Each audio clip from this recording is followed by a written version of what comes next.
Hi friends, and welcome to another week of art. We are now on our fifth and final stop on our around the world art journey. And I am feeling curious and excited. I wonder where we are going to go this week. Are you ready for it? Let's do the countdown all together. All right, we're going to count down from three. Ready? Three, two, one. Woo! Whoa. Where in the world did I end up? I don't know, but it sure looks colorful and super interesting. Let's find out more. Wow! Join me, friends, as I walk down this rainy street. What do you see? How does it make you feel?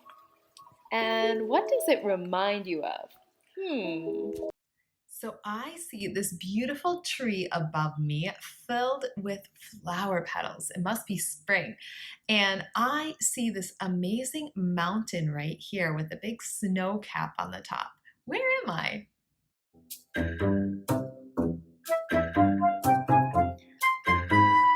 So friends, I made it all the way to the country of Japan, and there's the flag right there.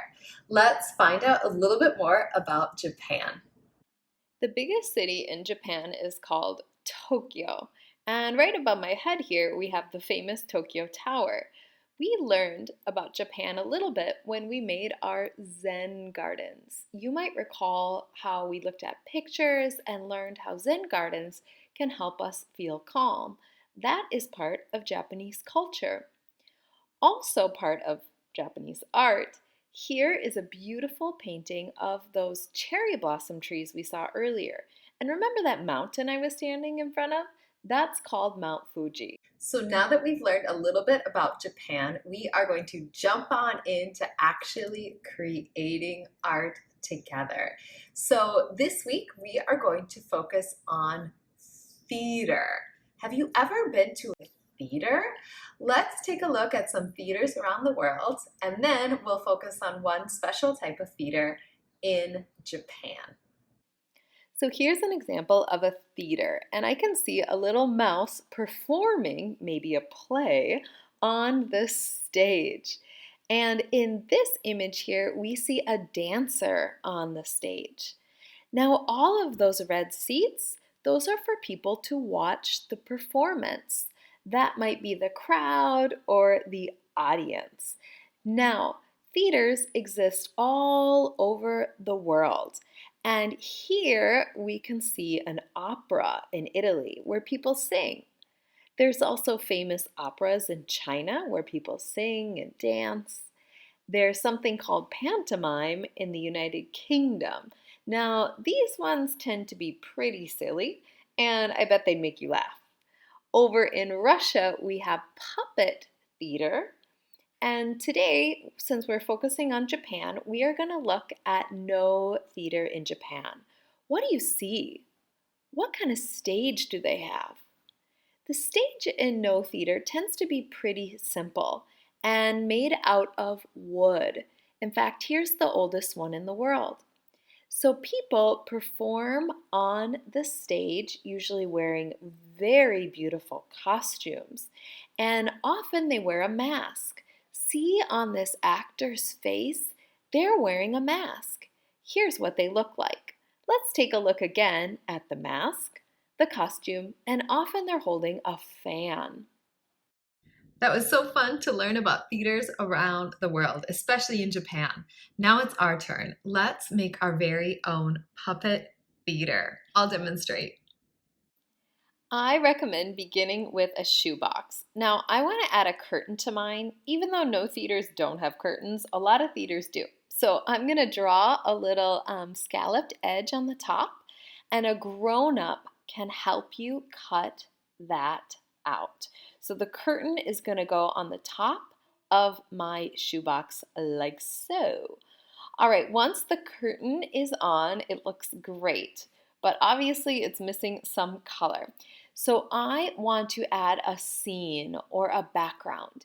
In No Theater, this might be a couple simple trees. I'm going to recommend grabbing a separate piece of paper to draw your background. I'm just going to add some blue color to mine. Maybe it can be underwater or the sky, but you can add whatever background you want. Maybe you want it to be outer space, a castle, anything you choose. And then I'm going to glue it back there. So now I have the curtain part cut out. I glued my drawing to the back, and next I'm going to add paint. Now I want to show you something that I did too. A grown-up can help you with this.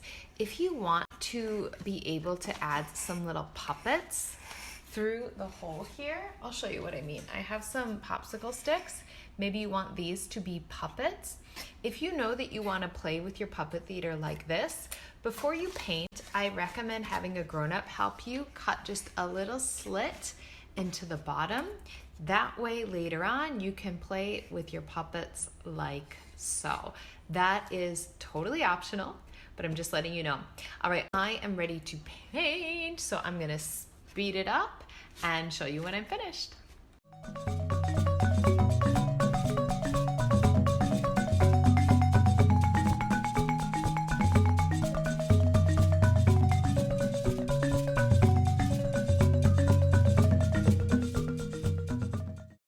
Once you've painted, if you want to add some popsicle stick puppets like me, you can do that.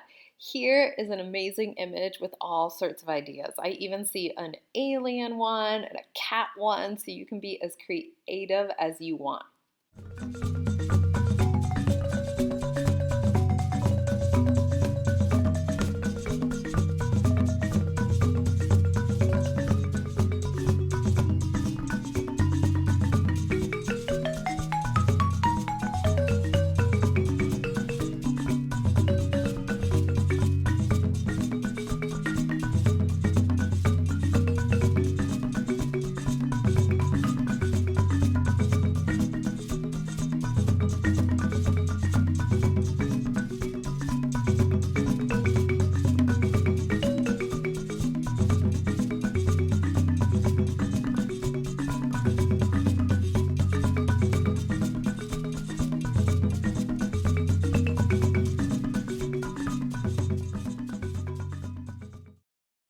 I just love going on around the world art adventures and making art with you. I hope that you have fun too.